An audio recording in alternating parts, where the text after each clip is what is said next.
नमस्कार प्यारे अभ्यर्थियों, मैं असीम श्रीवास्तव विकल्प दी ऑप्शन के ऑनलाइन मंच पर आप सभी का एक बार फिर से हार्दिक स्वागत करता हूं।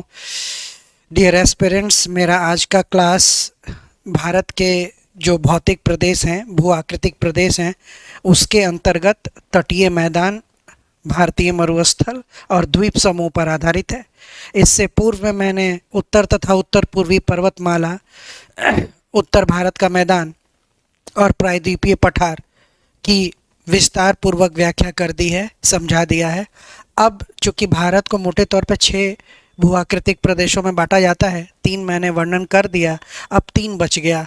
तो उसमें पहले हम लोग भारतीय मरुस्थल को समझेंगे, फिर तटीय मैदान को समझेंगे और उसके बाद अंत में द्वीप समूह को समझेंगे। ये हमारा आज का क्लास इन्हीं 3 भौतिक प्रदेशों पर आधारित होने जा रहा है। तो हम लोग शुरू करते हैं भारतीय मरुस्थल से। इंडियन डेजर्ट, भारतीय मरुस्थल से हमारा ये क्लास शुरू हो रहा है। तो अब जैसा बदला हुआ पैटर्न है, 7-8 नंबर्स में भारतीय मरुस्थल को भी पूछा जा सकता है, 7 या 8 नंबर में तटीय मैदान को भी पूछा जा सकता है, 7 या 8 नंबर में द्वीप समूह को भी पूछा जा सकता है। तो हम लोग पहले भारतीय मरुस्थल को करते हैं। तो सबसे पहले तो भारतीय मरुस्थल में सबसे बड़ी बात, ये जो एक शब्द आ गया है मरुस्थल, तो मरुस्थल कहते किसको हैं, कैसी स्थलाकृति या कैसे क्षेत्र को मरुस्थलीय प्रदेश कहते हैं और क्यों कहते हैं, ये भी हमको समझना चाहिए। तो सबसे पहले ऐसा क्षेत्र जहां औसत वार्षिक वर्षा, एवरेज एनुअल रेनफॉल, औसत वार्षिक वर्षा 25 सेंटीमीटर से कम हो। पहली शर्त क्या है कि ऐसा भौगोलिक प्रदेश या ऐसा क्षेत्र जहां औसत वार्षिक वर्षा 25 सेंटीमीटर से कम हो, साथ ही मृदा यानी मृदा में जो नमी है, आर्द्रता की जो मात्रा है, वो अत्यंत कम हो।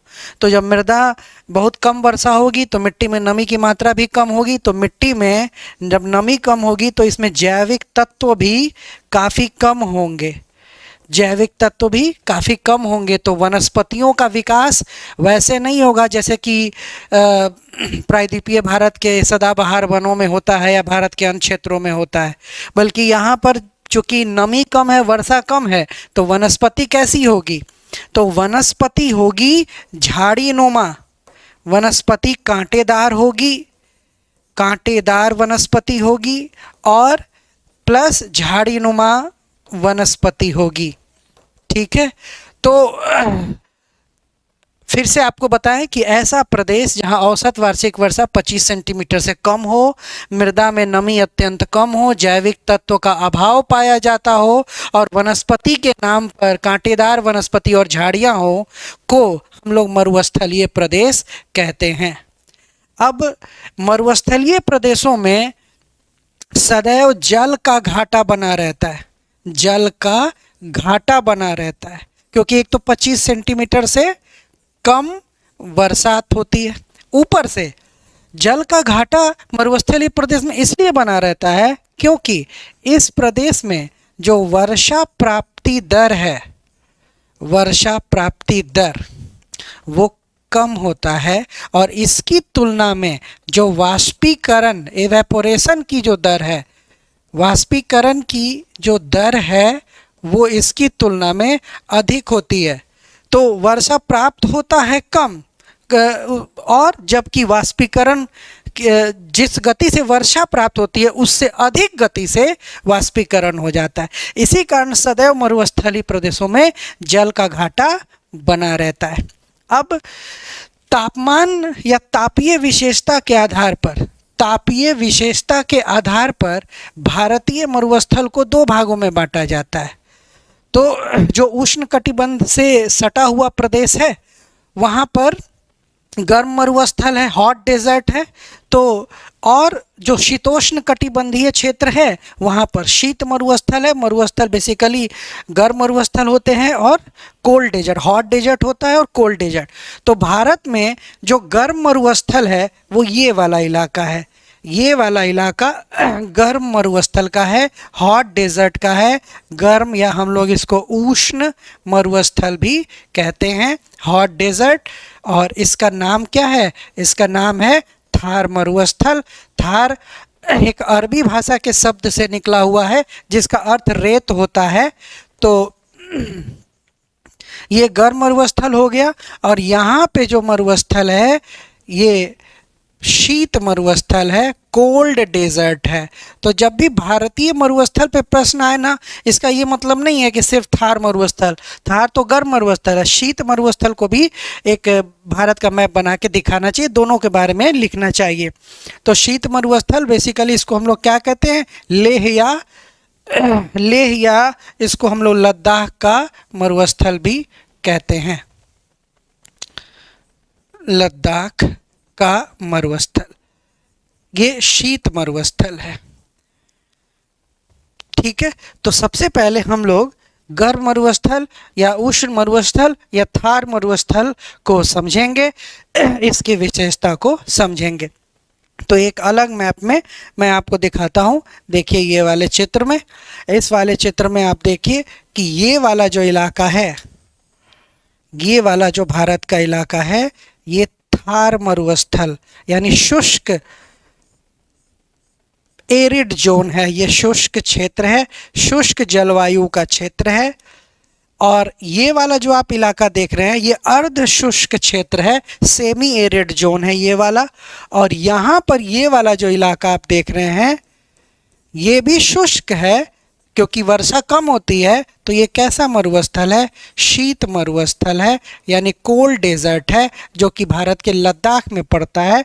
और ये वाला जो हिस्सा है ये गर्म मरुस्थल है जिसको कि हम लोग थार मरुस्थल कहते हैं। तो सबसे पहले हम लोग थार मरुस्थल की व्याख्या करेंगे।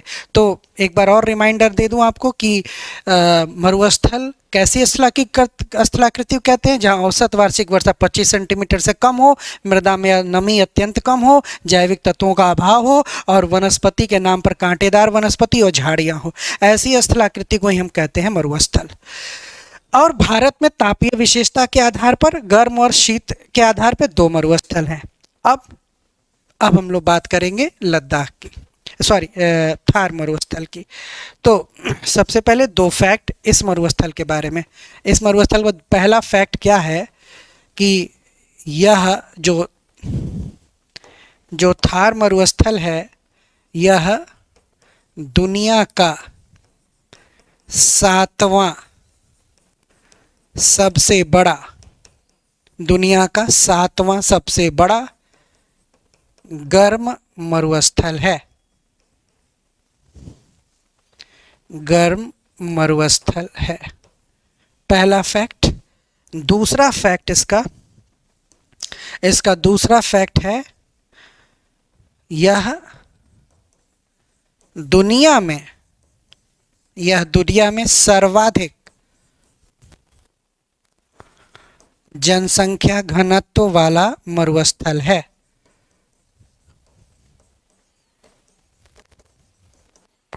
तो क्षेत्रफल की दृष्टि से दुनिया का 7वां सबसे बड़ा मरुस्थल और जनसंख्या घनत्व, पॉपुलेशन डेंसिटी की दृष्टि से सर्वाधिक जनसंख्या घनत्व वाला मरुस्थल, या आप यूं भी कह सकते हैं कि दुनिया में जितने भी मरुस्थल हैं उन सब में सबसे ज़्यादा जनसंख्या थार मरुस्थल में ही है। तो ये दो तथ्य, इससे यूपीपीएससी में सवाल पूछे जा चुके हैं और दूसरे एग्जाम्स में भी पूछे जा चुके हैं। अब ये जो थार मरुस्थल है इसकी अवस्थिति कहाँ है? तो इसकी अवस्थिति देखिए, कल हम लोगों ने किया था अपने लास्ट क्लास में, ये है अरावली पर्वतमाला। तो जो ये थार मरुस्थल है ये है अरावली। तो हमारा जो थार मरुस्थल है वो अरावली के पश्चिम और उत्तर पश्चिम, ये दिशा पश्चिम और ये दिशा उत्तर पश्चिम।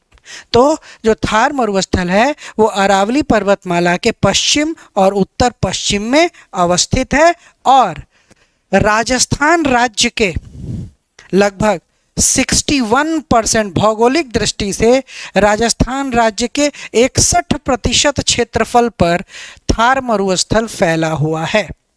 इसके बाद जैसा कि मैंने कहा था कि 25 सेंटीमीटर से कम औसत वार्षिक वर्षा, तो ये जो थार मरुस्थल है यहाँ जो औसत वार्षिक वर्षा होती है वो अगर हम लोग मिलीमीटर में लिखते हैं तो 150 मिलीमीटर, या अगर सेंटीमीटर में लिखते हैं तो 15 सेंटीमीटर।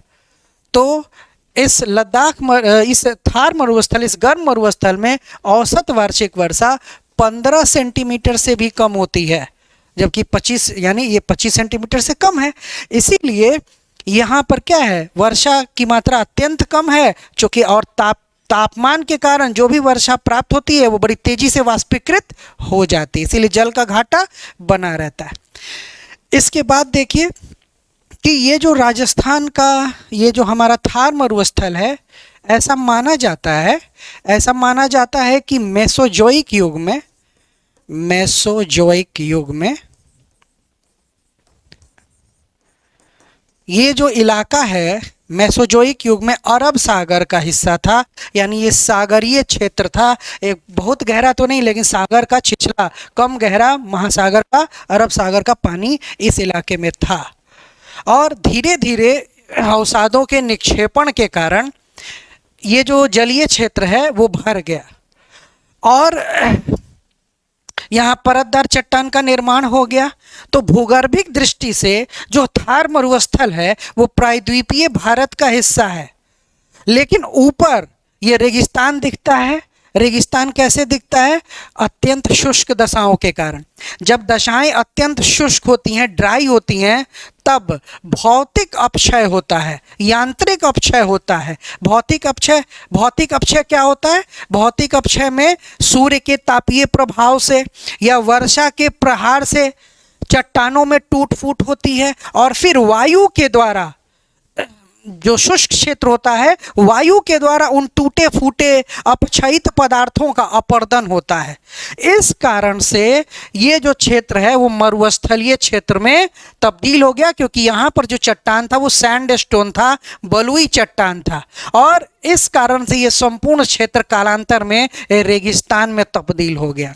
तो यहाँ ये जो जलीय क्षेत्र था मेसोजोइक युग में, लगातार जो परत दर परत अवसादों का निक्षेपण हो रहा था, उससे कई जीव उसमें दब गए। तो ये हम इसका प्रमाण क्या हम देंगे कि आज जहाँ थार मरुस्थल है वह कभी अरब सागर का हिस्सा था। तो इसका प्रमाण ये है कि यहाँ पर है, आप नाम सुने होंगे जैसलमेर, राजस्थान का एक जिला है जैसलमेर। जैसलमेर में एक स्थान है आकल, और यहाँ पर एक नेशनल पार्क है जिसका नाम है काष्ठ जीवाश्म पार्क। काष्ठ जीवाश्म पार्क ये एक नेशनल पार्क है, राष्ट्रीय पार्क है, फॉसिल नेशनल पार्क है।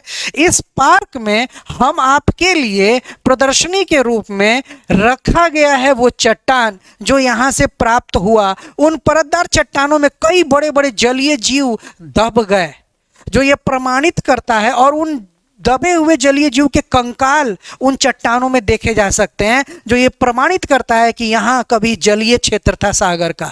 जैसे कि मैंने कुछ इमेजेस इसमें सेव किया हुआ, ये देखिए, ये एक ऐसा जलीय जीव है जो जलीय क्षेत्र में जब अवसादों का निक्षेपण हो रहा था तो ये दब गया, और इसके कंकाल आज भी मौजूद हैं। जब आप इस नेशनल पार्क में जाएंगे तो आपको ये चट्टान, परतदार चट्टान में इस जलीय जीव का कंकाल दिखेगा, जो ये प्रमाणित करता है कि आज जहां मरुस्थल है वो पहले महासागर, अरब सागर का हिस्सा था।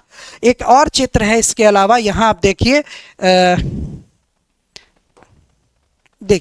ये समुद्र का, ये शिप है। शिप एक जलीय जीव होता है। देखिए उसके दोनों शेल्स जो हैं वो आपको परतदार चट्टानों में छपे हुए दिख रहे हैं। ये भी उस म्यूजियम में, उस नेशनल पार्क में रखा हुआ है। तो कहने का मतलब है कि आज जहां थार मरुस्थल है वो कभी सागर का हिस्सा था मेसोजोइक युग में, और कालांतर में वो अवसादों से भरा और उसके बाद परतदार चट्टान बना, और उसके बाद अत्यंत शुष्क दशाओं होने का अपक्षय और अपर्दन हुआ उस बलुआ चट्टान का, सैंडस्टोन का, और ये मरुस्थल बन गया। इसके बाद हमें ये जानना चाहिए कि ये जो मरुस्थलीय क्षेत्र है, यहाँ कौन सी प्रकार की स्थलाकृतियाँ पाई जाती हैं, तो मतलब जो कि मरुस्थल की विशेषता है। तो यहाँ जो पाई जाने वाली स्थलाकृतियाँ, कुछ प्रमुख स्थलाकृतियाँ हैं। उसमें सबसे पहले हम लोग देख लेंगे स्थानांतरी रेतीले टीले, सैंड डून्स बोलते हैं, शिफ्टिंग सैंड डून्स बोलते हैं। फिर दूसरा हम लोग देखेंगे बरखान, ये अर्धचंद्राकार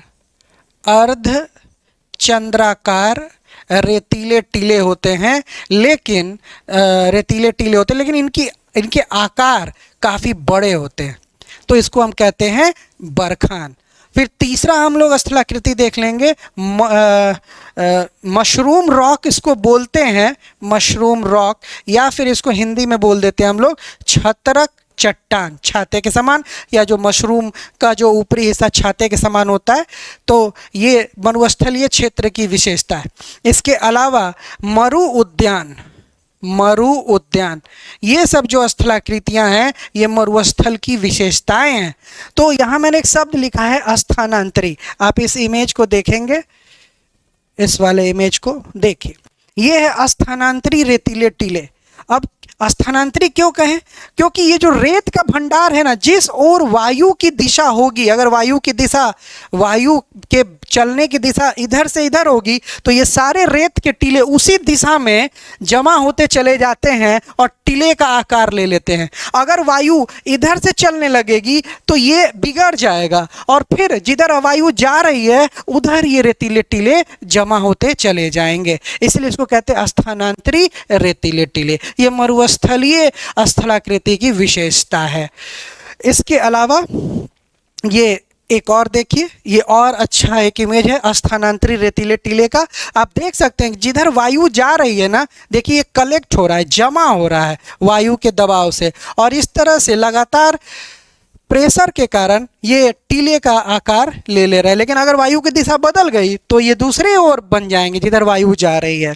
उसी की तरह ये देखिए यहाँ पे एक जो आकृति है, इसको हम लोग कहते हैं बरखान। देखिए ये अर्धचंद्राकार आकृति में एक बहुत बड़ा टीले का आकार है। ये क्या, इधर से वायु की दिशा जा रही है, ये वायु इधर चल रही है, इसलिए बड़े आकार में ये टीलानुमा रेत जमा हो गया है। ऐसी स्थलाकृति को हम लोग कहते हैं बरखान डून, बरखान बोलते हैं। इसकी एक और इमेज है, देखिए ये भी है बरखान, एक बड़े आकार में अर्धचंद्राकार रेतीला टीला है, ये भी मरुस्थल की विशेषता है।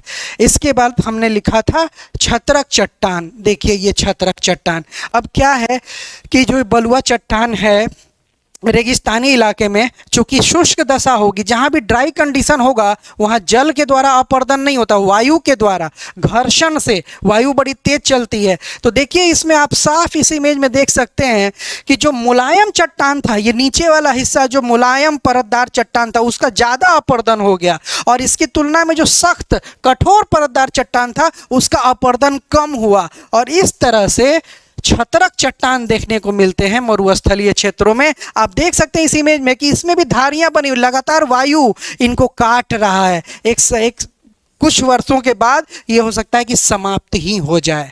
तो इस तरह से ये भी ऐसी जो छत्रक चट्टान है, मशरूम रॉक्स हैं, ये भी मरुस्थलीय क्षेत्र की विशेषता है। फिर एक शब्द मैंने लिखा मरु उद्यान। आप रेगिस्तानी क्षेत्रों में लंबी दूरी तय करेंगे तब जाकर कहीं आपको मीठे पानी का स्रोत दिखेगा, और उस मीठे पानी के स्रोत के चारों तरफ खेजड़ी, जिसको हम लोग यहाँ समी का पेड़ बोलते हैं, वहाँ खेजड़ी का पेड़ बोलते हैं। तो और राजस्थान का राजकीय वृक्ष है खेजड़ी। यहाँ बिहार उत्तर प्रदेश में हम लोग इसको समी बोल देते हैं।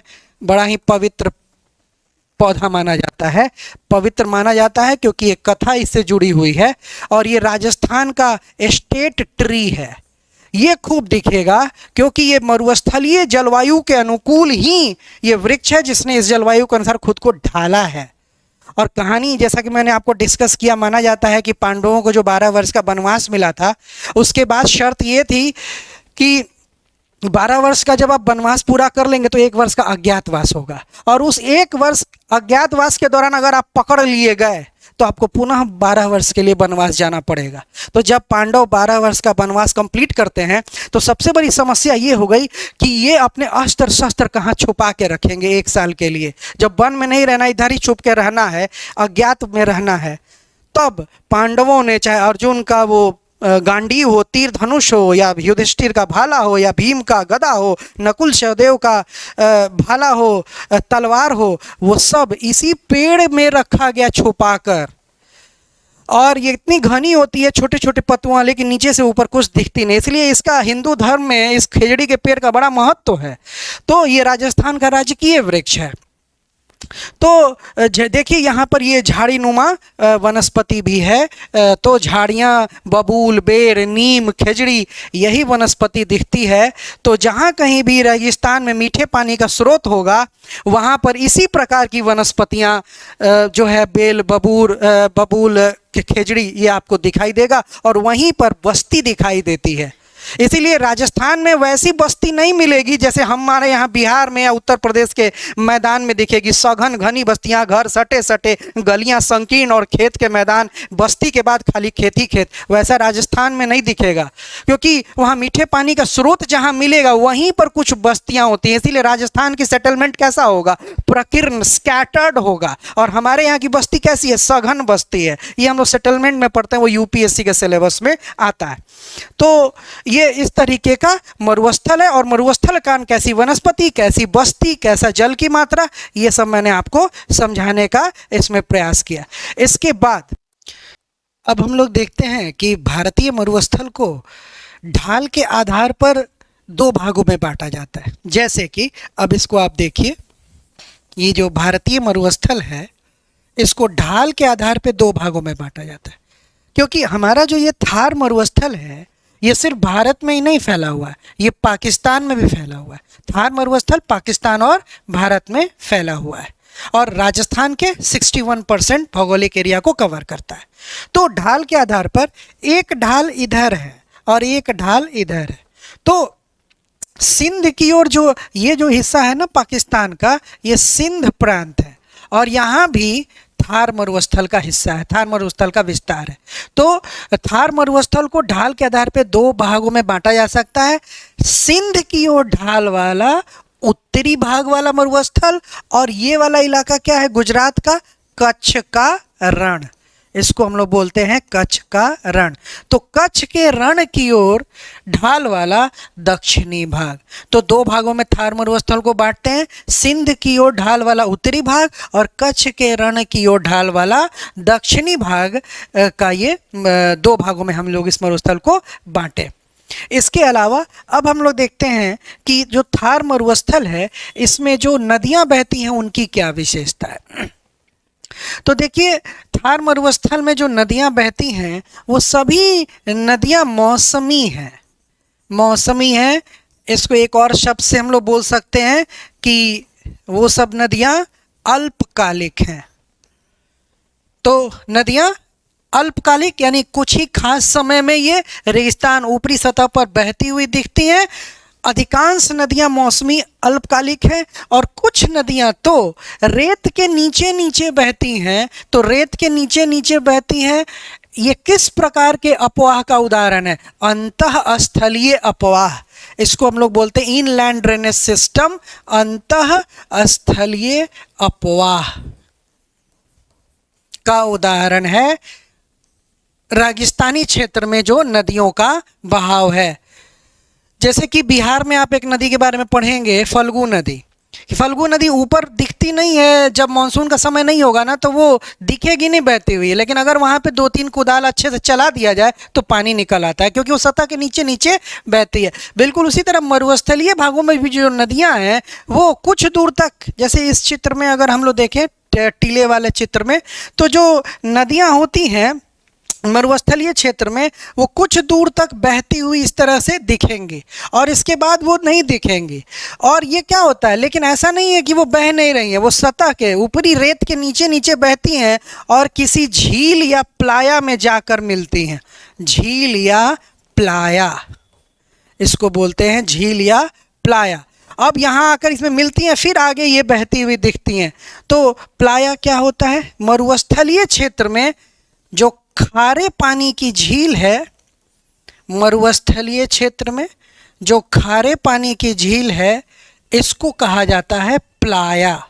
और इन प्लाया झीलों का प्रायः स्रोत ये नदियां ही होती हैं जो सतह के नीचे नीचे बहकर इन झीलों में मिलती हैं, फिर आगे बढ़ती हुई दिखती हैं, फिर आगे कच्छ के रण में लुप्त हो जाती हैं, विलुप्त हो जाती हैं। तो राजस्थान की जो सबसे प्रमुख नदी है वो लूनी नदी है। अब आप इस इमेज में फिर से आएंगे, अंतःस्थलीय अफवाह का उदाहरण देखा आपने, तो यही अरावली में नाग पहाड़ से लूनी नदी निकलती है। और इसके बाद ये जो लूनी नदी है, ये लूनी नदी कच्छ के रण में विलीन हो जाती है, उसके बाद ये लुप्त हो जाती है। और यहीं पर एक झील है, इस झील का नाम है सांभर झील। तो ये जो प्लाया हैं, खारे पानी की झील हैं, राजस्थान में ढेर सारे खारे पानी की झील हैं। इनमें से कुछ का उदाहरण हम देख लेते हैं, जैसे कि जयपुर में जो खारे पानी की झील है जिसको प्लाया भी बोलते हैं, इसका नाम है सांभर झील। सांभर झील, इस झील के पानी को वाष्पीकृत करके प्राकृतिक रूप से नमक भी बनाया जाता है। भारत में आज जितना भी नमक बन रहा है ना, उसका लगभग 7 से 8% नमक इस सांभर झील से बनता है। फिर उसी तरह से नागौर ज़िले में, राजस्थान के नागौर ज़िले में एक खारे पानी की झील है जिसको प्लाया भी बोलते हैं, इसका नाम है डिडवाना झील। उसी तरह से उदयपुर में, जिसको झीलों का नगर भी बोलते हैं, सिटी ऑफ लेक्स भी बोलते हैं, उदयपुर में इसी तरह से एक खारे पानी की झील है जिसको लूणकरसर बोलते हैं। ये तो अगर प्रीलिम्स में एग्जाम प्लाया किसको कहते हैं, खारे पानी की झीलों को कहते हैं। इस तरह से हम लोगों ने पूरे विस्तार के साथ राजस्थान में जो हमारे मरुस्थल है, गर्म मरुस्थल थार मरुस्थल को हमने समझा। अब थोड़ा हम लोग शीत मरुस्थल जो कि लद्दाख में है, इसको भी हम लोग समझने का प्रयास करते हैं। देखिए, जब भी आपको मरुस्थल पूछे, भारतीय मरुस्थल के बारे में जब भी प्रश्न आए, तो सिर्फ थार मरुस्थल को लिखकर नहीं रह जाइएगा, आप थार मरुस्थल को भी दिखाइएगा और शीत मरुस्थल लद्दाख को भी दिखाइएगा। तो यहाँ पे ये वाला जो इलाका है, ये है लद्दाख मरुस्थल का, कोल्ड डेजर्ट का शीत मरुस्थल।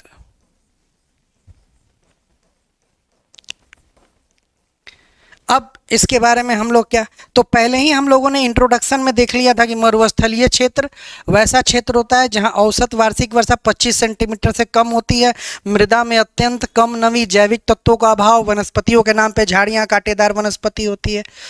तो यहाँ पे भी वर्षा कम होती है। और लद्दाख में जो औसत वार्षिक वर्षा है वो जैसलमेर से भी कम होती है। यानी इस इलाके में जो थार मरुस्थल में जो औसत वार्षिक वर्षा है वो 15 सेंटीमीटर से कम होती है, जबकि लद्दाख में जो औसत वार्षिक वर्षा है वो 10 सेंटीमीटर से भी कम होता है। 10 सेंटीमीटर से भी कम, यानी कि 100 मिलीमीटर से भी कम। मिलीमीटर में करेंगे तो 100 सेंटीमीटर में करेंगे तो 10 सेंटीमीटर से भी कम यहाँ बरसात होती है। इसके अलावा ये जो लद्दाख मरुस्थल है ये कितनी ऊंचाई पर है, समुद्र तल से 3000 मीटर से लेकर 5000 मीटर, 3000 मीटर से 5000 मीटर कि जो समुद्र तल से ऊंचाई है उस ऊंचाई पर फैला हुआ है ये कोल्ड डेजर्ट। तो इतनी ऊंचाई पर फैला हुआ है कि यहाँ तापमान हमेशा कम रहता है और जाड़े में तो तापमान -40 -45 डिग्री सेल्सियस तक जो है तापमान गिर जाता है।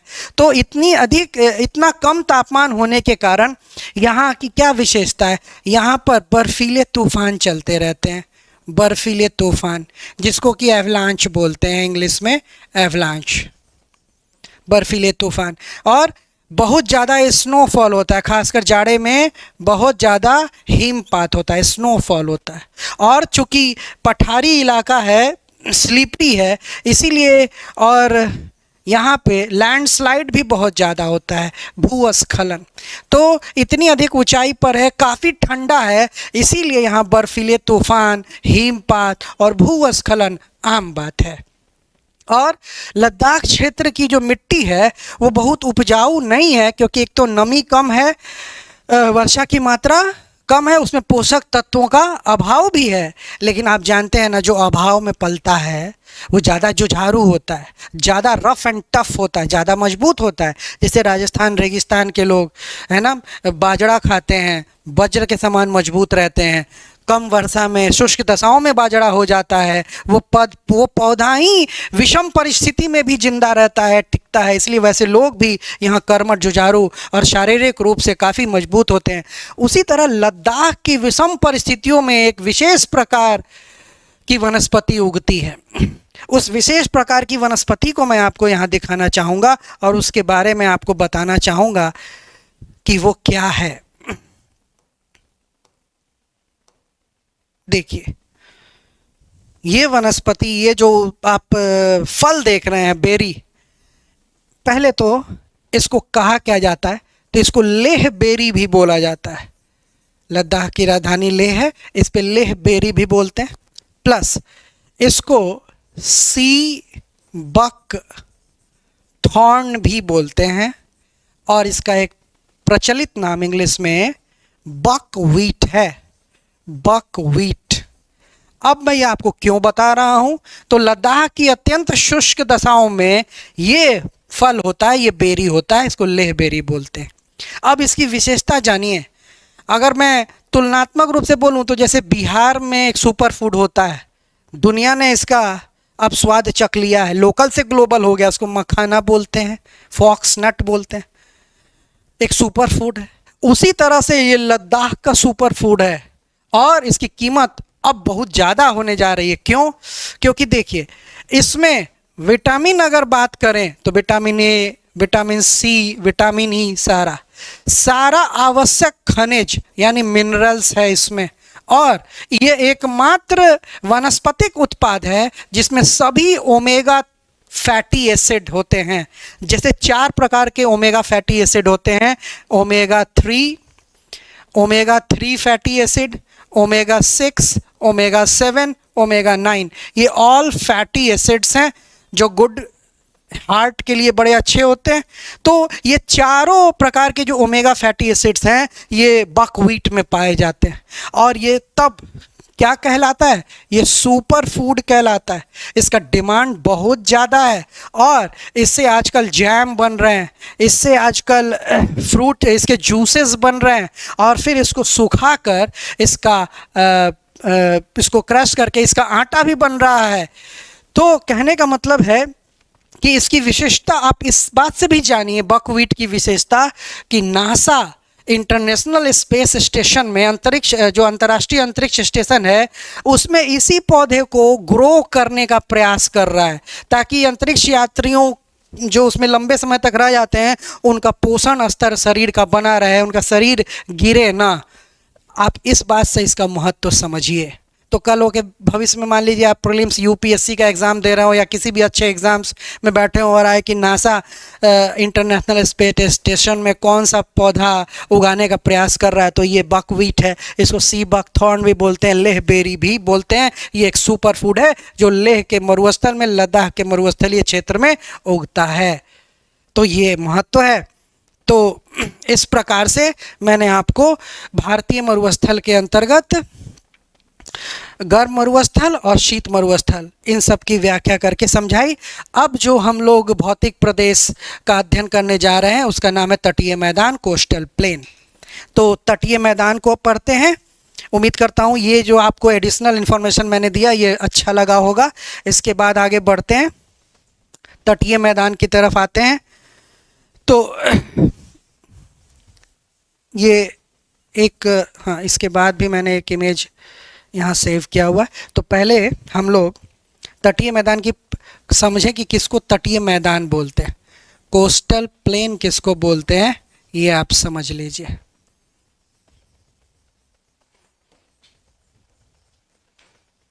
कोस्टल प्लेन, तो देखिए भारत में दो तटीय मैदान है। एक को हम लोग कहते हैं पश्चिमी तटीय मैदान और दूसरे को क्या हम लोग बोलते हैं, पूर्वी तटीय मैदान। तो तटीय मैदान है कहाँ, तो देखिए ये वाला जो हिस्सा है पश्चिम की तरफ, इसको हम लोग क्या बोलते हैं, इसको हम लोग बोलते हैं पश्चिमी तटीय रेखा। भारतीय तट रेखा में पश्चिमी तट रेखा भी है और पूर्वी तट रेखा भी है।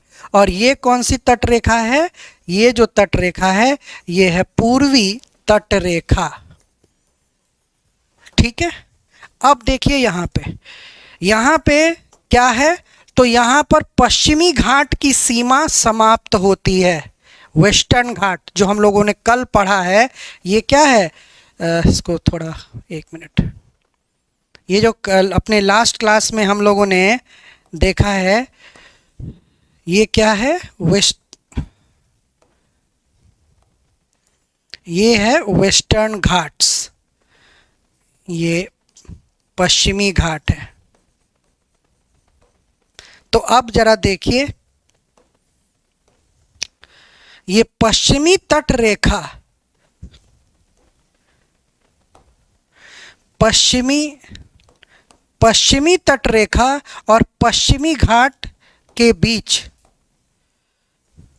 पश्चिमी तट रेखा और पश्चिमी घाट के बीच में जो ये स्थान है इसी को हम कहते हैं तटीय मैदान। यानी भारत में दो तट रेखा, एक पश्चिमी तट रेखा, पूर्वी तट रेखा। तो पश्चिमी तट रेखा और पश्चिमी घाट के बीच में जो स्थलाकृति है वही है पश्चिमी तटीय मैदान। उसी तरह से यहाँ पर कौन सी स्थलाकृति हम लोगों ने पढ़ी है, पूर्वी घाट। तो इधर कौन सा है, पूर्वी घाट, ये जो नीलगिरी की पहाड़ी पर आकर मिलता है।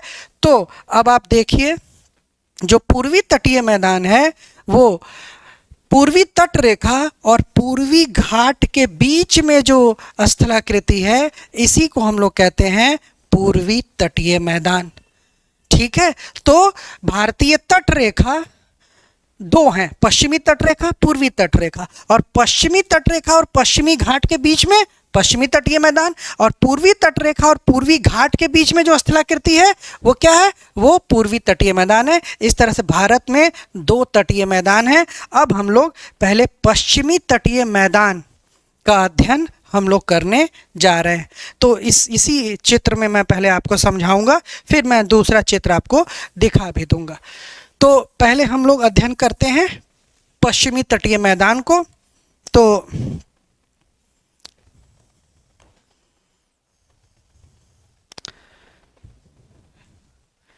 ये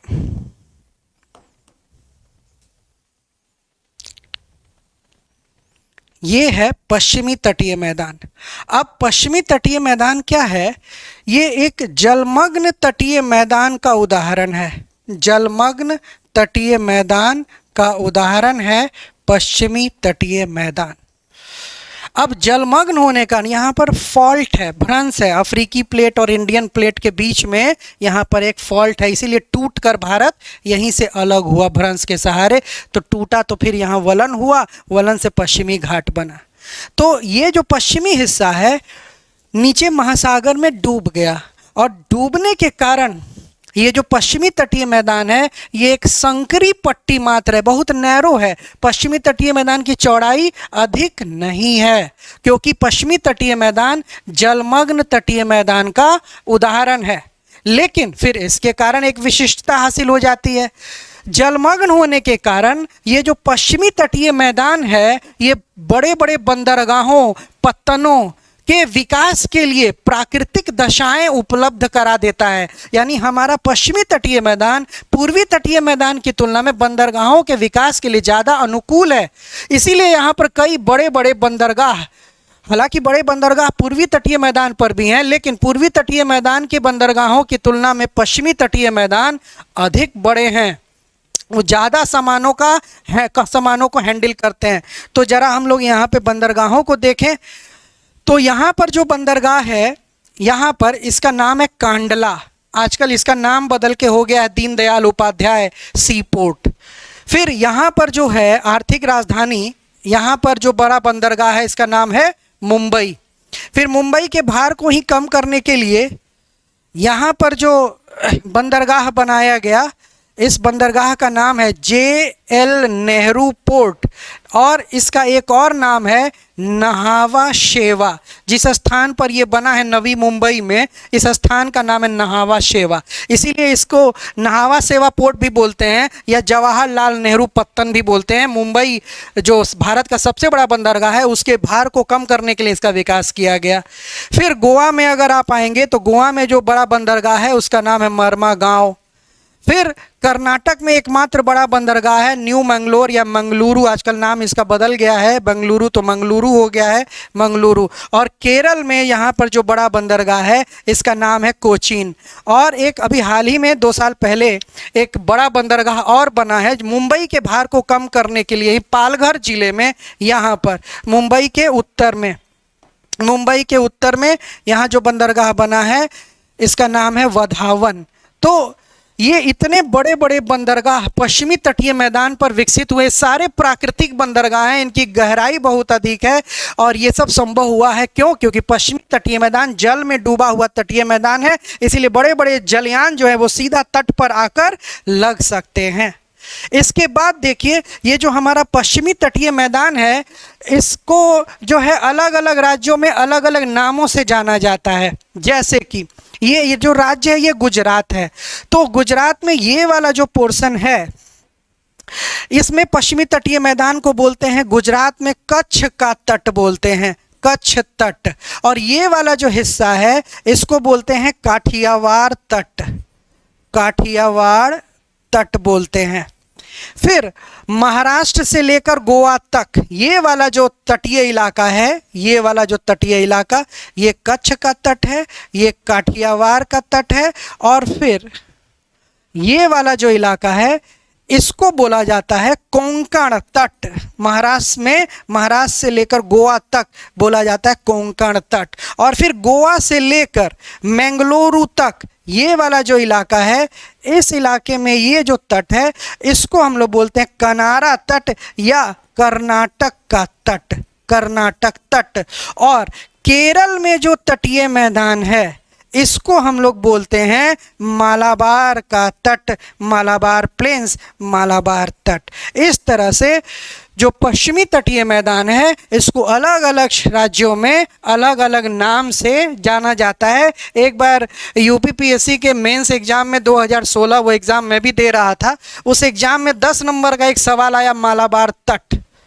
तो अब 10 नंबर में मालाबार तट को आप क्या क्या लिखेंगे, लेटर ऑन हम लोग इसको डिस्कस करेंगे। मेंस का क्लास में जब क्वेश्चन आंसर प्रीवियस ईयर करेंगे तो और अच्छे से मैं मालाबार तट की विशेषता आपको समझाऊंगा। लेकिन अभी और कुछ मैं बताऊंगा अभी मालाबार तट के बारे में। तो इस तरह से आप ध्यान से देखिए कि ये जो हमारा पश्चिमी तटीय मैदान है ये उत्तर और दक्षिण में चौड़ा है। देखिए यहाँ पे उत्तर और दक्षिण में ये चौड़ा है, जबकि मध्य में ये संकीर्ण हो जाता है। इसी प्रकार का है हमारा पश्चिमी तटीय मैदान। और ये जो मालाबार तट है इसके बारे में अब थोड़ा सा हम लोग ध्यान दें, तो इसको मैं यहाँ मिटा देता हूँ। अब देखिए मालाबार तट को मैं समझाने का आपको और प्रयास करता हूँ। देखिए यहाँ पे कौन सा सागर है, यह आपको दिख रहा है, ये अरब सागर है, अरेबियन सी है। और ये जो इलाका है ये मालाबार का तट है। अब इस मालाबार तट की एक विशेषता है कयाल। अब सवाल आता है कयाल किसको बोलते हैं? कयाल का एक हिंदी नाम है पश्च जल, पश्च जल। अब पश्च जल का एक प्रचलित नाम है बैक वाटर्स। केरला अपने बैक वाटर्स के दम पर ही समृद्ध है बहुत ज़्यादा, जिसको बैक वाटर्स क्यों बोलते हैं? अब बैक वाटर बोलते किसको हैं? तो नहर। केरल में अरब सागर के समानांतर, केरल में अरब सागर के समानांतर नहरों की श्रृंखला, ये सब नहर है केरल में, और ये अरब सागर के समानांतर है और तट के ठीक पीछे हैं। ये जो तट रेखा है ना, तट के ठीक पीछे हैं, इसीलिए इन वाटर्स को क्या बोला जाता है? Back waters. और इनका पानी कैसा है? नहर है, लेकिन पानी मीठा नहीं है क्योंकि तट के निकट ही है, इसलिए जब जब इसमें ज्वार आता है, ज्वार क्या है? सूर्य चंद्रमा के गुरुत्वाकर्षण बल से जब महासागर का पानी ऊपर उठकर तट की तरफ बढ़ता है तो ज्वार, और जब नीचे गिरकर पीछे लौटता है तो भाटा। तो जब जब ज्वार आते हैं तब तब समुद्र का खारा पानी नहरों में मिल जाता है, इसलिए नहर का पानी क्या हो गया? खारा। अब ये जो बैक वाटर्स है, केरल की विशेषता है मालाबार तटीय मैदान की, तो ये केरल को कैसे लाभान्वित करता है? तो ये जो बैक वाटर्स है, पश्च जल है, जिसको कयाल बोलते हैं, इसमें मछलियाँ, बड़े पैमाने पर मछलियाँ पकड़ी जाती हैं, मत्स्य पालन होता है। फिर सालों भर देसी विदेशी पर्यटक इन बैक वाटर्स में आते हैं, जो कि अरेबियन सी से कनेक्ट है, लैगून से कनेक्ट है, तो बहुत बड़ा पर्यटन के कारण ये आकर्षण का केंद्र है बैक वाटर्स। और केरल राज्य का जो राजकीय खेल है, स्टेट गेम जो है उनका, वो है नौकायन। आप लोग टेलीविजन वगैरह में देखे होंगे, पतली पतली नावें होती हैं जिसमें 50 नाविक होते हैं जो नौका दौड़ करते हैं। और मलयालम भाषा में नौकायन को बोला जाता है वलाम काली। और ये जो वलाम काली है, नौकायन, हर साल केरल में आयोजित किया जाता है, एक कयाल में, एक नहर में। उस कयाल का क्या नाम है? उस कयाल का नाम है पुन्ना मदा कयाल। इसी कयाल में, इसी बैक वाटर में हर साल नौकायन यानी वलाम काली का आयोजन किया जाता है। और ये जो नौकायन यानी नौका दौड़, सॉरी मैंने नौकायन लिखा है, नौका दौड़, तो ये जो नौका दौड़ होता है हर साल, इसमें जो टीम जीतती है उसको एक ट्रॉफी मिलती है। उस ट्रॉफी का क्या नाम है? उस ट्रॉफी का नाम है नेहरू ट्रॉफी। नेहरू ट्रॉफी, ठीक है। और मालाबार तटीय मैदान की क्या विशेषता है? धान की बम्पर खेती होती है, नारियल के बहुत ही जबरदस्त बागान है। और आप जानते हैं नारियल क्या है? नारियल एक कल्प वृक्ष है। एक बार एक नारियल का पेड़ हो जाता है ना, तो 70 से 80 साल उसकी आयु होती है। यानी कम से कम 2-3 पीढ़ी, अगर हम लोग इस तरह से ना देखें कि हाँ अभी हमारे अगर हमसे कोई छोटा हो तो उसके दादाजी भी हैं, पिताजी भी हैं, हम भी हैं, तो 3-3 पीढ़ियां गुजर जाती हैं, एक नारियल का पेड़ खड़ा रह जाता है। लेकिन नारियल का पेड़ ऐसा है ना कि उसका कुछ भी बर्बाद नहीं जाता है।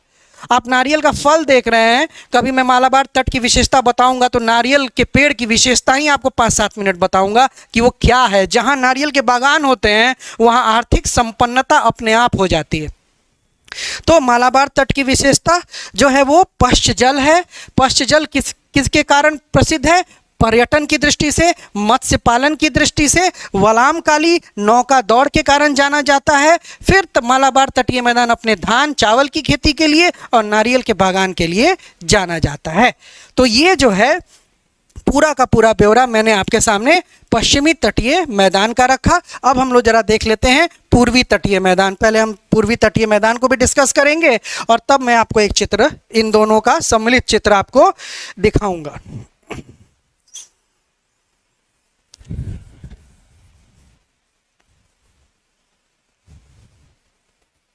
तो देखिए पूर्वी तटीय मैदान, तो ये यहाँ कल हम लोग पढ़े भी थे, ये पूर्वी घाट है, ये है ईस्टर्न घाट। अब ये वाला जो इलाका है, ये वाला इलाका, ये है पूर्वी तटीय मैदान।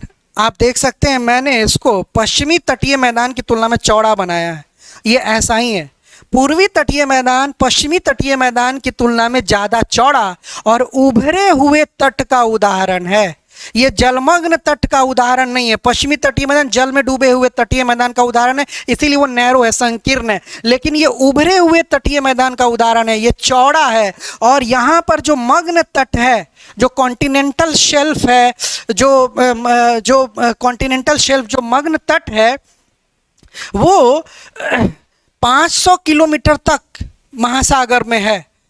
इसी कारण से इसका जो तट का जो आगे वाला भाग है वो 500 किलोमीटर तक फैला हुआ है। इसीलिए यहाँ पर बंदरगाहों का विकास उतना अनुकूल नहीं है जितना कि पश्चिमी तटीय मैदान पर है। इसके बावजूद पूर्वी तटीय मैदान पर भी कई बड़े बंदरगाह बनाए गए हैं। अगर इधर प्राकृतिक बंदरगाह हैं तो इधर कृत्रिम, आर्टिफिशियल, मैनमेड बंदरगाह हैं, क्योंकि यहाँ पर कॉन्टिनेंटल जो शेल्फ है, मग्न तट है, वो 500 किलोमीटर तक है महासागर में। इसी कारण यहाँ बड़े बड़े जलयानों का पहुंचना मुश्किल है। इसीलिए तोड़कर तटों को, मग्न तटों को तोड़ने का काम कौन करता है? ड्रेजिंग कॉरपोरेशन ऑफ इंडिया, एक भारत सरकार की कंपनी है DCI, dredging corporation of India. वो तटों को साफ करने और तटों का बनाने का काम करती है। तो यहाँ पे जो बड़े बड़े बंदरगाह हैं पूर्वी तट पर, उसको भी हम लोग देख लेते हैं। तो यहाँ पर जो तटीय मैदान है, इसका नाम है पारादीप, जो कि ओडिशा राज्य में है।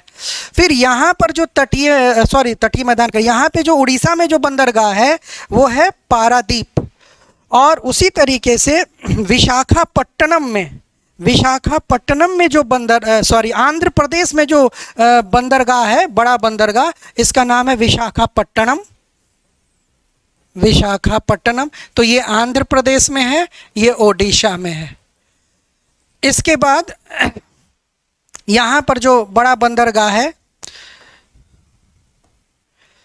यहाँ पे जो बड़ा बंदरगाह है, इसका नाम है चेन्नई। और चेन्नई के भार को कम करने के लिए चेन्नई से 25 किलोमीटर उत्तर में एक और बंदरगाह बनाया गया है, लेकिन ये कृत्रिम बंदरगाह है चेन्नई के भार को कम करने के लिए। इसका नाम है एन्नोर। इसका नाम है, आजकल इसका भी नाम बदल दिया गया है। इसका नाम बदल के कामराज पतन कर दिया गया है। कामराज आप जानते हैं, भारत रत्न से भी उनको सम्मानित किया गया है कामराज प्लान देने के कारण, और भारतीय राष्ट्रीय आंदोलन में उनकी बड़ी भूमिका थी। तमिलनाडु के अग्रणी नेता हुआ करते थे। और यहाँ पर जो है एक और बड़ा बंदरगाह है तूतीकोरिन, ये भी आर्टिफिशियल कृत्रिम बंदरगाह है। चेन्नई भी कृत्रिम बंदरगाह है, लेकिन इधर आपने देखा सब प्राकृतिक बंदरगाह थे। तो पूर्वी तटीय मैदान चौड़ा है, उभरा हुआ है, मग्न तट 500 किलोमीटर तक है, इसलिए बंदरगाहों के विकास के लिए उतना अनुकूल नहीं है जितना कि पश्चिमी तटीय मैदान। इसके बावजूद कई बड़े बंदरगाह पूर्वी तटीय मैदान पर बनाए गए हैं।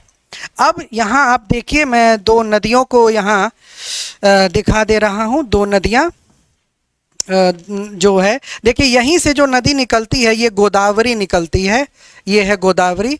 यहाँ से जो नदी निकलती है ये है कृष्णा। यहाँ से जो नदी निकलती है ये कृष्णा है, और यहाँ से जो नदी निकलती है वो कावेरी है, और यहाँ से जो नदी निकलती है दैट इज महानदी है।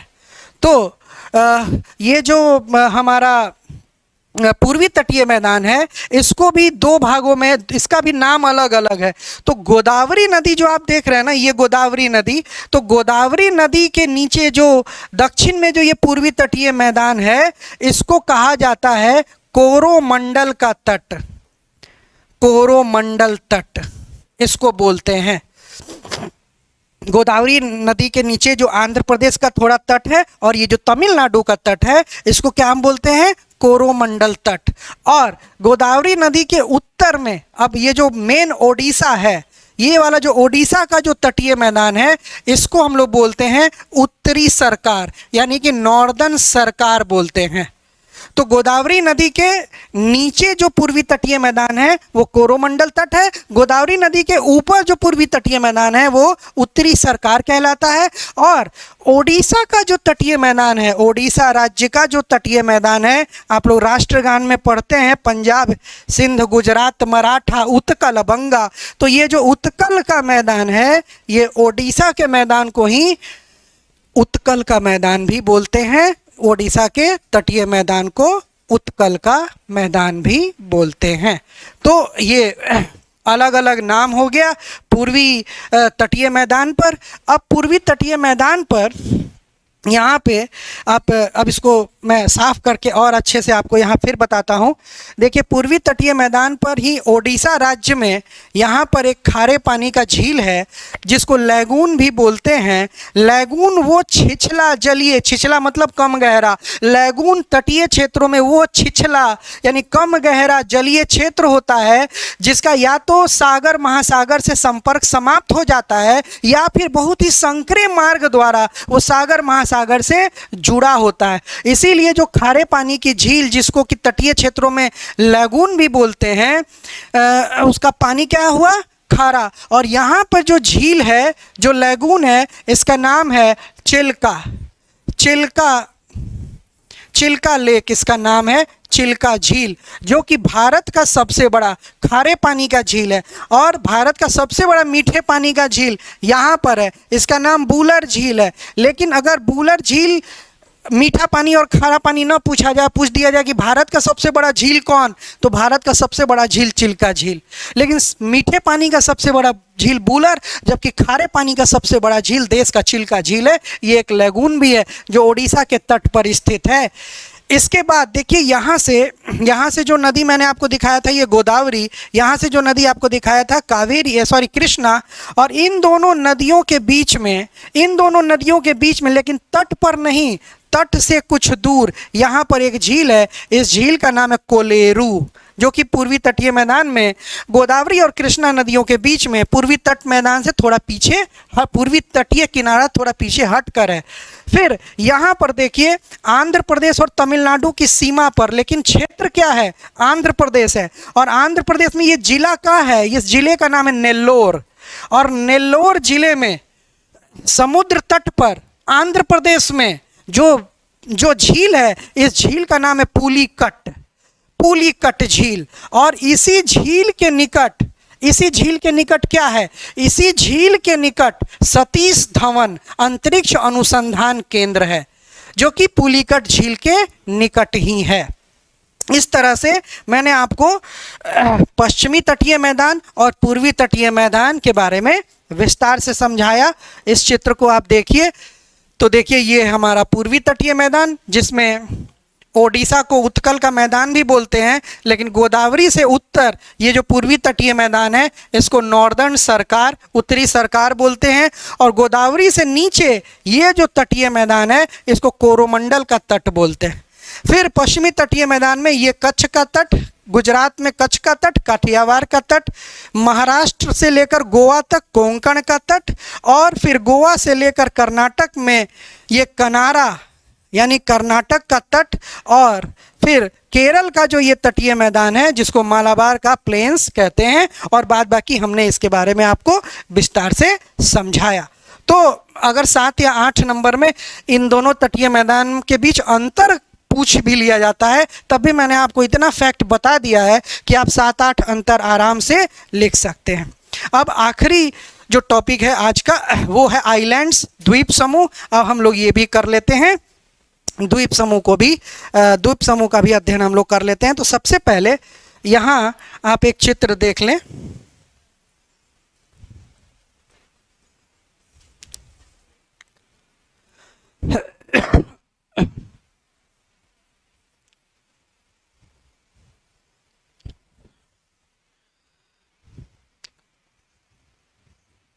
द्वीप समूह, आइलैंड्स। अब देखिए यहाँ पे भारत 3 ओर से जल से घिरा है, पश्चिम में भी, पूरब में भी, दक्षिण में भी। पश्चिम में ये अरब सागर, पूरब में ये बंगाल की खाड़ी, और दक्षिण में क्या, भारतीय इंडियन ओशन, हिंद महासागर। तो वस्तुतः हिंद महासागर का जो पूर्वी भाग है वो बंगाल की खाड़ी कहलाता है, और हिंद महासागर का ही जो पश्चिमी भाग है वो अरब सागर कहलाता है। इसीलिए भारत का जो दक्षिणी हिस्सा वो प्रायद्वीप कहलाता है। प्रायद्वीप क्यों कहलाता है, प्रायद्वीप उसको कहते हैं, ऐसे स्थलखंड को कहते हैं जो 3 ओर से जल से घिरा हुआ है। तो हमारा दक्षिण भारत 3 ओर से जल से घिरा हुआ है, इसीलिए इसको पेनिनसुलर इंडिया या प्रायद्वीपीय भारत कहते हैं। अब चूंकि दो तरफ पश्चिमी तट हमारा इधर बंगाल खाड़ी, अरब सागर, तो हमारे जो द्वीप समूह हैं, जो बड़े द्वीप समूह हैं वो दो हैं। एक बंगाल की खाड़ी में, यहाँ पर जो आपको द्वीप समूह मैं दिखा रहा हूँ इसको बोलते हैं अंडमान एंड निकोबार आइलैंड्स, अंडमान एवं निकोबार द्वीप समूह बोलते हैं, जो कि बंगाल की खाड़ी में स्थित है। और यहाँ पर जो द्वीप समूह है, यहाँ पर जो द्वीप समूह है जो अरब सागर में है, इसको हम लोग बोलते हैं लक्षद्वीप एवं मिनिकॉय। इसको हम लोग बोलते हैं लक्षद्वीप एवं मिनिकॉय। तो बंगाल की खाड़ी में अंडमान एवं निकोबार द्वीप समूह और अरब सागर में लक्षद्वीप एवं मिनिकॉय। तो सबसे पहले हम लोग बंगाल की खाड़ी में जो द्वीप समूह है इसके बारे में अध्ययन करते हैं। तो देखिए,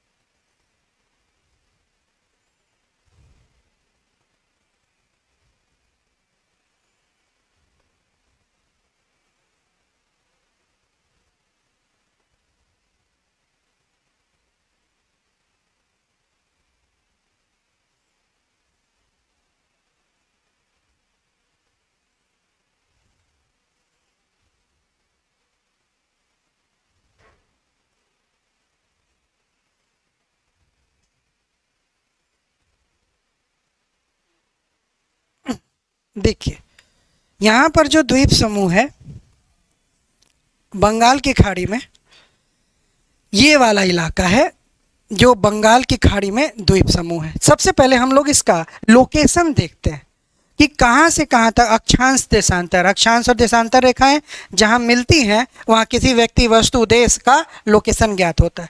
तो ये जो अक्षांश रेखा है ये 6 डिग्री उत्तरी अक्षांश रेखा है, और ये जो अक्षांश रेखा है ये 14 डिग्री उत्तरी अक्षांश रेखा है, और ये जो देशांतर रेखा है ये 92 डिग्री पूर्वी देशांतर रेखा है, और ये जो देशांतर रेखा ये 94 डिग्री पूर्वी देशांतर रेखा है।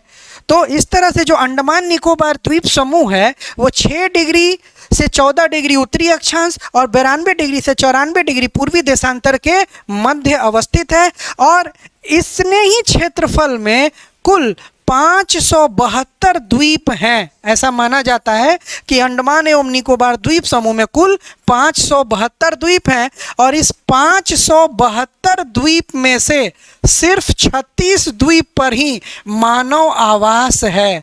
यानी जो लोग रहते हैं इन 572 द्वीपों में से कितने द्वीपों पर? सिर्फ 36 द्वीपों पर, और आज भी 536 द्वीप निर्जन है, तो कोई नहीं रहता। तो ये जो अंडमान निकोबार द्वीप समूह है इसको 2 भागों में बांटा जाता है। ये उत्तर में इस इलाके को बोलते हैं अंडमान, उत्तर में इस इलाके को बोलते हैं अंडमान, और इस इलाके को बोलते हैं निकोबार। इसको क्या बोल दिया गया? निकोबार। ठीक है, तो अब जरा हम एक चीज़ का स्पेशल चित्र है काफ़ी बड़े में, इसको मैं विस्तार से आपको समझाता हूँ कि अंडमान निकोबार द्वीप समूह को पढ़ना कैसे चाहिए, कैसे एग्जाम में आपके ये परीक्षोपयोगी होगा। ठीक है, तो बस इसको आप ध्यान से देखिए। ये यहाँ पे मैं ड्रॉ भी कर रहा हूँ। देखिए जो अंडमान निकोबार है, ये वाला जो आप हिस्सा देख रहे हैं ना, ये ऊपर अंडमान है, नीचे निकोबार है। तो सबसे पहले देखिए जो द्वीप है, इस द्वीप को बोलते हैं, ये वाला जो द्वीप है इसको बोलते हैं उत्तरी अंडमान। सबसे ऊपर में उत्तरी अंडमान के बाद जो द्वीप है इसको हम लोग बोलते हैं, इसको बोलते हैं मध्य अंडमान, और इसके नीचे जो ये जो है उत्तरी अंडमान, ये मध्य अंडमान और ये दक्षिणी अंडमान। इसके बाद यहाँ पे एक छोटा सा द्वीप है जिसको ये लिटिल अंडमान है, यहाँ रूटलैंड द्वीप है। अब जरा ध्यान से देखिए, यहाँ पर 10 डिग्री चैनल लिखा हुआ है, 10 डिग्री चैनल। चैनल क्या? ये अक्षांश रेखा है। तो ये जो 10 डिग्री अक्षांश रेखा है अंडमान को निकोबार से अलग करता है। तो ये जल संधि है। जल संधि क्या है? 2 जलीय क्षेत्र को जोड़ता है और 2 स्थलीय क्षेत्र को अलग कर देता है। तो ये वस्तुतः हम लोग कहते हैं ना कि अंडमान को निकोबार से कौन सा अक्षांश रेखा अलग करता है, 10 डिग्री चैनल। लेकिन आप देखेंगे तो ये वस्तुतः किनके बीच में है, तो ये लघु अंडमान है, लिटिल अंडमान है। और लिटिल अंडमान और यहाँ पर जो निकोबार का द्वीप है ये है कार निकोबार। तो लघु अंडमान और कार निकोबार को अलग करता है 10 डिग्री चैनल। अब ये जो अंडमान निकोबार द्वीप समूह है ना, 572 द्वीप, ये क्या है वस्तुतः? ये जिस काल में हिमालय का उत्थान हो रहा था, तृतीयक युग में, टर्शियरी काल में, उसी काल में इनका उत्थान हुआ था। हिमालय का ये दक्षिणी जो बेंड कर गया उत्तर पूर्वी हिमालय के रूप में हमारे उत्तर पूर्वी राज्यों में, उसी का हिस्सा दक्षिण की ओर है। तो अंडमान निकोबार द्वीप समूह के जो द्वीप हैं वस्तुतः जल में डूबे हुए पर्वतों का हिस्सा है। जो हिस्सा हमको ऊपर दिख रहा वस्तुतः है वो पर्वत। ये सारे द्वीप छोटे बड़े पर्वत हैं, लेकिन जल के ऊपरी हिस्सा हमको आज द्वीप के रूप में दिखाई दे रहा है। तो अंडमान निकोबार द्वीप समूह में यहाँ पर कुछ छोटे छोटे द्वीप समूह भी है, यहाँ पे भी और यहाँ पे भी। देखिए द्वीप समूह किसको बोला जाता है? वह स्थान जहाँ पर कम से कम 3 से 5 द्वीप आसपास सटे हुए हों, उस स्थान को बोलते हैं द्वीप समूह। तो यहाँ पर कम से कम 5 छोटे छोटे द्वीप हैं, इसीलिए यहाँ पर जो द्वीप समूह है इसको रीची द्वीप समूह बोलते हैं। रीची द्वीप समूह ये अंडमान उत्तरी अंडमान में है, अंडमान निकोबार में, अंडमान सागर में रीची द्वीप समूह। और यहाँ पर भी एक द्वीप समूह है, इस द्वीप का नाम है लबरिंथ द्वीप समूह, जो कि अंडमान में है। और इसके बाद जो है हम ये आपको बताना चाहते हैं कि भारत में एकमात्र सक्रिय ज्वालामुखी है।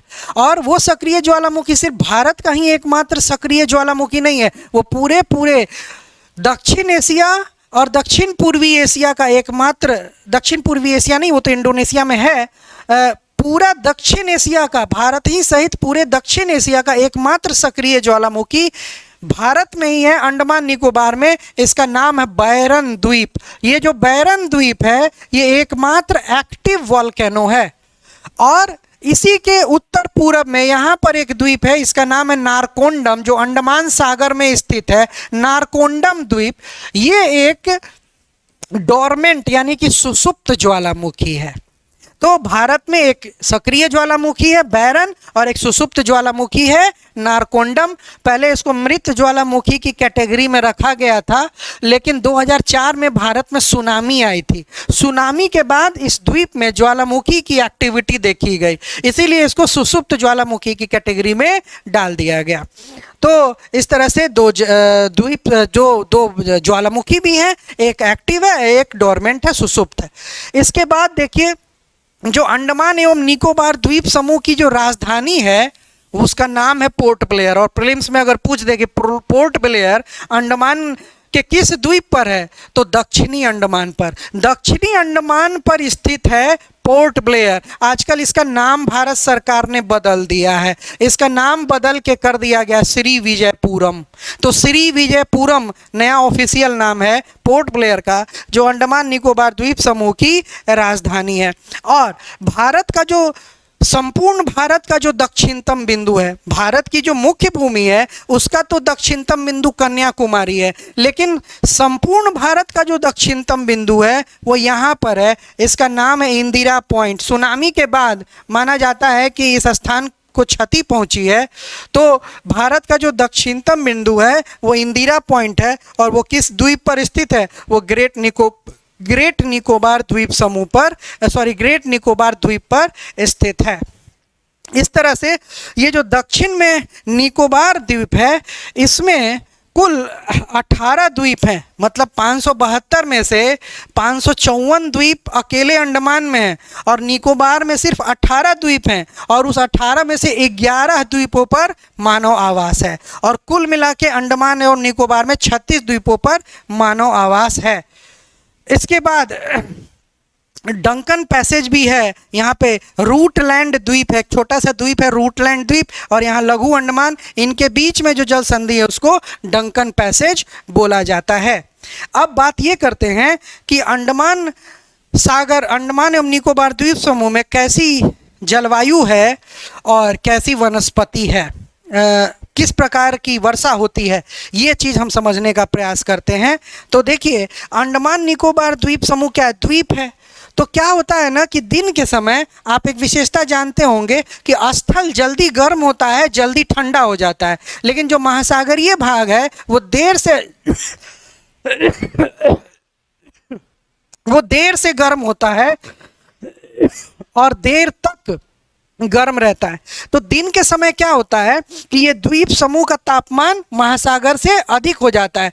तो तापमान अधिक होता है तो वायुदाब घट जाता है, तापमान कम होता है तो वायुदाब बढ़ जाता है।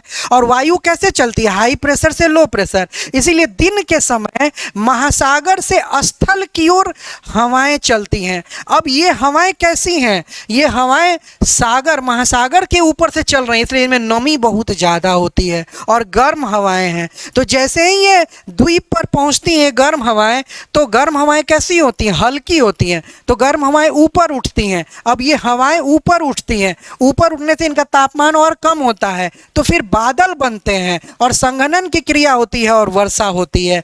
इसीलिए अंडमान निकोबार द्वीप समूह के द्वीपों पर कौन सी वर्षा होती है? दिन में संवहनीय वर्षा होती है, कन्वेंशनल रेनफॉल होती है। प्रायः दिन में होती ही होती है, क्योंकि गर्म हवाएं आती हैं, मिलती हैं, गर्म होकर ऊपर उठती हैं, ठंडी होती हैं, बादल बनते हैं, संघनन की क्रिया होती है और फिर जो वाष्प है वो जल बूंदों के रूप में द्वीपों पर वर्षा के रूप में गिरता है। तो वर्षा कैसी? संवहनीय वर्षा। और वनस्पति कैसी? तो मैंने कहा ना कि इसका विस्तार क्या है? 6 डिग्री उत्तरी अक्षांश और 0 डिग्री उत्तरी अक्षांश पर कैसी जलवायु है? विषुवत रेखीय जलवायु है। इसीलिए जो अंडमान निकोबार द्वीप समूह है वो विषुवत रेखीय क्षेत्र से नजदीक है। इसीलिए अंडमान निकोबार द्वीप समूह में जो वनस्पति पाई जाती है वो विषुवत रेखीय वनस्पति पाई जाती है। यहाँ घने मैंग्रोव के वन है और बहुत सघन वन है। भारत में कुल 573 के आसपास वाइल्ड लाइफ सेंचुरी वन्य जीव अभ्यारण्य है और उन 573 वन्य जीव अभ्यारण्य में से अकेले 99 यानी लगभग 100 वन्य जीव अभ्यारण्य अकेले अंडमान निकोबार द्वीप समूह में। इसीलिए अंडमान निकोबार द्वीप समूह का भारत के लिए बड़ा महत्व है। वनस्पति की दृष्टि से, जीव जंतुओं की दृष्टि से बड़ा महत्व है। और खेती की दृष्टि से आप बात करें तो यहाँ धान की बड़े पैमाने पर खेती होती है और यहाँ नारियल, सुपारी, इसके भी बागान पाए जाते हैं और अनानास के बागान भी पाए जाते हैं अंडमान निकोबार द्वीप समूह में। और इसके अलावा केला, पपीता, आम और अमरूद की भी खेती यहाँ होती है। और अंडमान निकोबार द्वीप समूह का सांस्कृतिक महत्व, यहाँ भारत की जो आदिम जनजातियाँ हैं, भले प्रिमिटिव मैन, भले उनकी जनसंख्या कम हो गई है, लेकिन अभी भी हैं जिनको बचा कर रखना है। वो हमारी अमूल्य धरोहर है, हमारी अमूल्य संस्कृति का हिस्सा है। कुछ जनजातियों का मैं नाम बोलूँ तो ओंगेज, निकोबारी, सेंटिलीज, जरावा, ये सब जो है ना अंडमान निकोबार में रहने वाली आदिम प्रिमिटिव जनजातियां हैं। इसके अलावा ये जो अंडमान निकोबार द्वीप समूह है इसमें कई ऊंची ऊंची पर्वत चोटियां हैं। संपूर्ण अंडमान निकोबार द्वीप समूह की जो सबसे ऊंची चोटी है वो उत्तरी अंडमान पे है। इस चोटी का नाम है सैडल पीक। ये संपूर्ण अंडमान निकोबार द्वीप समूह की सबसे ऊंची चोटी है जिसकी ऊंचाई 738 मीटर है। इसके बाद जो मध्य अंडमान है, यहाँ पे मध्य अंडमान, इसकी जो सबसे ऊंची चोटी है उसका नाम है माउंट डियोवोली। इसका नाम क्या है? माउंट डियोवोली। और इसकी ऊंचाई कितनी है? 515 मीटर। और ये जो दक्षिणी अंडमान है इसकी जो सबसे ऊंची चोटी है उसका नाम है माउंट कोयोब। माउंट कोयोब। और इसकी जो ऊंचाई है वो 460 मीटर है। और ये जो ग्रेट निकोबार है इसकी जो सबसे ऊंची चोटी है उसका नाम है माउंट थुइलर। माउंट थुइलर। और इसकी ऊंचाई 642 मीटर है। तो कभी मिलाने के लिए आ जाए ना कि इन पर्वत चोटियों का और किस द्वीप पर है वो मिलाइए, तो ये 4 ऊंची चोटियां हैं, लेकिन सबसे ऊंची चोटी अंडमान निकोबार की सैडल पीक है जो उत्तरी अंडमान पर है। और 2015 में मैंने आपको बताया था अभी कुछ देर पहले, यहाँ रिची द्वीप समूह है। 2015 में रिची द्वीप समूह के 3 द्वीपों का नाम भारत सरकार ने बदल दिया। तो जैसे कि एक जो पुराना द्वीप समूह, जैसे रॉस द्वीप है, ये पुराना नाम है, इसका नाम बदल के कर दिया गया नेताजी सुभाष चंद्र बोस द्वीप। नेताजी सुभाष चंद्र बोस के नाम पर रॉस द्वीप का नाम बदल दिया गया। इसलिए बदल दिया गया क्योंकि जो इंडियन नेशनल आर्मी, जो आज़ाद हिंद फौज का नेतृत्व सुभाष चंद्र बोस ने किया था, वो रॉस द्वीप पर पहुंच गए थे, उसको अंग्रेजों से खाली करा लिया था और यहाँ तिरंगा झंडा फहरा दिया था। इसीलिए रॉस द्वीप का नाम बदल के कर दिया भारत सरकार ने नेताजी सुभाष चंद्र बोस द्वीप। इसके अलावा शहीद द्वीप जो पूरा नया नाम है, तो नील द्वीप पुराना नाम था रिची द्वीप समूह का, इसका नाम बदल के कर दिया गया शहीद द्वीप। और एक और द्वीप हैवलॉक, आज भी लोग इसको हैवलॉक बोलते हैं बोलचाल में, पुराना नाम है, इसका नाम बदल के कर दिया भारत सरकार ने स्वराज द्वीप। तो इस तरह से ये मिलाने के लिए भी आता है। इस तरह से मैंने संपूर्णता के साथ आपको अंडमान निकोबार द्वीप समूह के बारे में बताया। आजकल पर्यटन की दृष्टि से भी भारत में ये लोकप्रिय डेस्टिनेशन बनता जा रहा है और अंडमान निकोबार द्वीप समूह के कारण ही भारत का जो एक्सक्लूसिव इकोनॉमिक जोन है, जो विशिष्ट आर्थिक क्षेत्र है, वो आगे की तरफ बढ़ जाता है। तो अंडमान निकोबार द्वीप समूह के कारण ही हमको महासागर का और जलीय संसाधन, महासागरीय संसाधन प्राप्त हो जाता है और स्ट्रेटेजिकली भी, रणनीतिक दृष्टि से भी इस कारण से अंडमान निकोबार द्वीप समूह भारत के लिए बेहद महत्वपूर्ण है। तो ये बात हो गई अंडमान निकोबार द्वीप समूह की। अब जरा हम लोग बात कर लेते हैं अरब सागर में जो द्वीप समूह है, जिसको हम लोग लक्षद्वीप एवं मिनिकॉय बोलते हैं, उसके बारे में हम लोग अध्ययन कर लेते हैं। तो इसके लिए मैं आपको एक चित्र ड्रॉ करके और समझाने का प्रयास करूंगा। देखिए यहाँ पे मैं इस तरीके से, देखिए ये पश्चिमी तटीय मैदान है और यहाँ पे क्या है, ये मालाबार तट, ये केरल है, ये केरल है और यहाँ पे ये कुछ द्वीप हैं, ये हैं कुछ द्वीप। अब देखिए इस चित्र को, तो केरल से कम दूरी 280 किलोमीटर और केरल से अधिकतम दूरी 480 किलोमीटर, यानी केरल के तट से 280 किलोमीटर से 480 किलोमीटर की दूरी के बीच में जो द्वीप समूह फैला हुआ है अरब सागर में, उसको हम लोग कहते हैं लक्षद्वीप एवं मिनिकॉय। इसमें कुल 36 द्वीप हैं और इस 36 द्वीप में से सिर्फ 11 द्वीप पर ही मानव आवास पाया जाता है। बाकी जो 25 द्वीप हैं वो आज भी निर्जन है, उस पर कोई मानव आवास नहीं पाया जाता है। अब अगर इनका अक्षांश देशांतर हम देखें, इसका लोकेशन देखें लक्षद्वीप मिनिकॉय का, तो ये देखिए इसको कहते हैं 8 डिग्री चैनल, 8 डिग्री उत्तरी अक्षांश और यहाँ पर है 12 डिग्री उत्तरी अक्षांश। 8 डिग्री से 12 डिग्री 13 मिनट है, एग्जैक्टली 12 डिग्री 13 मिनट और 8 डिग्री से ये अक्षांशीय विस्तार है। और ये जो देशांतरीय विस्तार है, इधर 71 डिग्री पूर्वी देशांतर और इधर 74 डिग्री पूर्वी देशांतर। तो इस तरह से 8 डिग्री से 12 डिग्री उत्तरी अक्षांश और 71 डिग्री से 74 डिग्री पूर्वी देशांतर के बीच अरब सागर में जो द्वीप समूह फैला हुआ है, स्थित है, उसको हम लोग लक्षद्वीप मिनिकॉय कहते हैं, जो केरल तट से 280 से 480 किलोमीटर के बीच में स्थित है, जिसमें कुल मिलाकर 36 द्वीप हैं। उनमें से सिर्फ 11 पर ही मानव आवास पाए जाते हैं।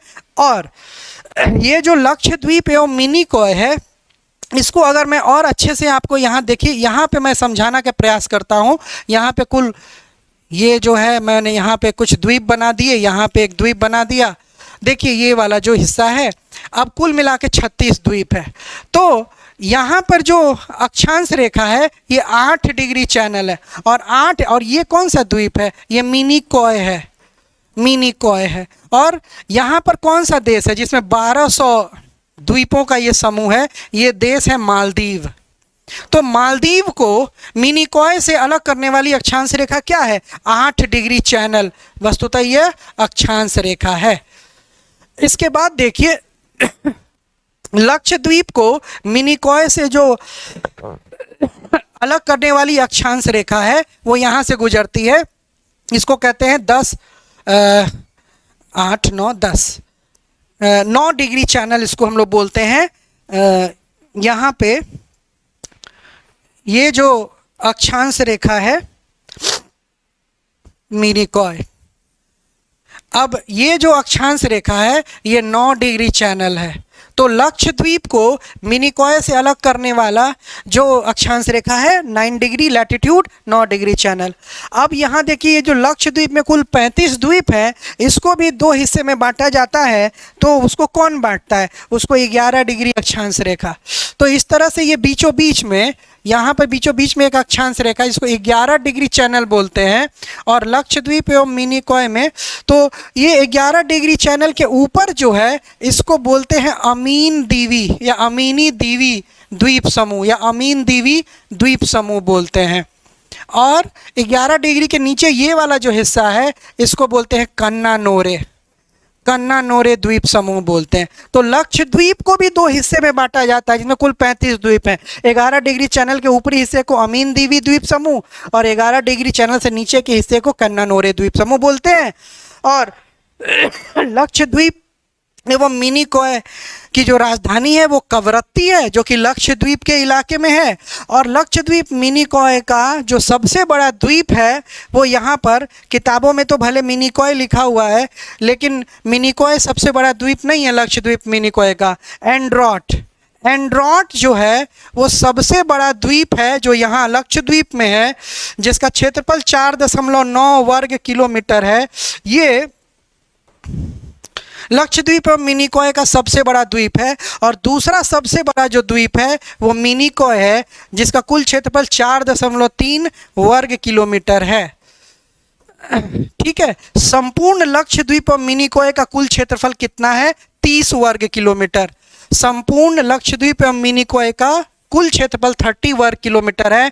और इस 30 वर्ग किलोमीटर का 90% से भी ज़्यादा हिस्सा वनों से ढका हुआ है। इसीलिए जैव विविधता की दृष्टि से लक्षद्वीप मिनिकॉय भी हमारे लिए बेहद महत्वपूर्ण है। और पूरे भारत में नारियल की सबसे ज़्यादा उत्पादकता, प्रोडक्टिविटी, उत्पादकता किसको कहते हैं? प्रति हेक्टेयर उत्पादन को उत्पादकता बोलते हैं। और नारियल के बागान तो सबसे ज़्यादा उत्पादक तो केरल, कर्नाटक, तमिलनाडु है। लेकिन जब बात उत्पादकता की आती है कि 1 हेक्टेयर में सबसे ज़्यादा नारियल कहाँ होता है, तो लक्षद्वीप में होता है। और लक्षद्वीप के जो नारियल हैं वो वर्जिन कोकोनट हैं, वो गुणवत्ता में सबसे अच्छे माने जाते हैं। क्योंकि लक्षद्वीप में जो नारियल के बागान है उसमें किसी भी प्रकार के केमिकल, इंसेक्टिसाइड, पेस्टिसाइड या किसी प्रकार के केमिकल फर्टिलाइजर का इस्तेमाल नहीं होता। वो प्राकृतिक नारियल है, वर्जिन नारियल है, गुणवत्ता के दृष्टि सबसे अच्छे माने जाते हैं। इस तरह से और आजकल यहाँ भी पर्यटन का खूब विकास हो रहा है। तो इस तरह से मैंने आपको उत्तर तथा उत्तर पूर्वी पर्वतमाला से लेकर द्वीप समूह तक बहुत ही विस्तार से भारत के कुल 6 भौतिक प्रदेशों को समझाने का प्रयास किया है। उम्मीद करता हूँ आपको ये संपूर्ण क्लास अच्छा लगा होगा। जल्द ही मैं अपने दूसरे टॉपिक के साथ आपके समक्ष उपस्थित होऊंगा। तब तक के लिए बहुत बहुत धन्यवाद। Thank you so much.